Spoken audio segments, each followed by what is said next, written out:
ইরানের বিরুদ্ধে চলমান যুদ্ধের প্রথম ৬ দিনেই যুক্তরাষ্ট্রের খরচ $11.3 বিলিয়ন ছাড়িয়েছে। মার্কিন প্রেসিডেন্ট ডোনাল্ড ট্রাম্পের প্রশাসনের কর্মকর্তারা কংগ্রেসকে দেওয়া এক ব্রিফিংয়ে এই তথ্য জানিয়েছে। মার্কিন সংবাদ মাধ্যম দ্য নিউ ইয়র্ক টাইমস এবং এনবিসি নিউজের প্রতিবেদনে বলা হয়েছে, গত ১০ মার্চ সিনেটরদের সঙ্গে এক রুদ্ধদ্বার বৈঠকে সামরিক কর্মকর্তারা এই ব্যয়ের হিসাব তুলে ধরেন। পরে বিষয়টির সঙ্গে পরিচিত একটি সূত্র ১১ মার্চ এই তথ্য নিশ্চিত করে।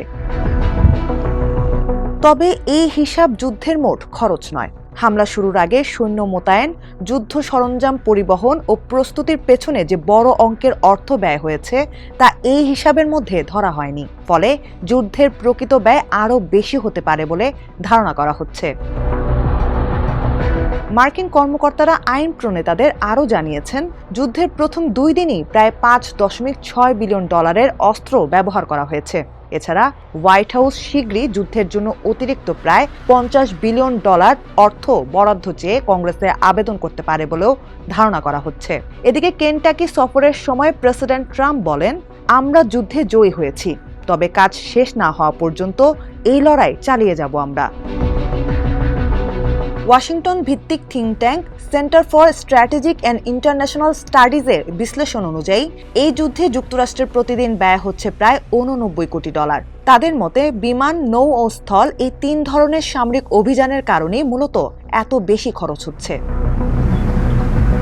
তবে বিশ্লেষকদের ধারণা, ভবিষ্যতে যদি যুক্তরাষ্ট্র ব্যয়বহুল অস্ত্রের বদলে তুলনামূলক সাশ্রয়ী গোলাবারুদ ব্যবহার করে এবং ইরানের ড্রোন ও ক্ষেপণাস্ত্র হামলা কমে যায়, তাহলে যুদ্ধের দৈনিক ব্যয় কিছুটা কমতে পারে।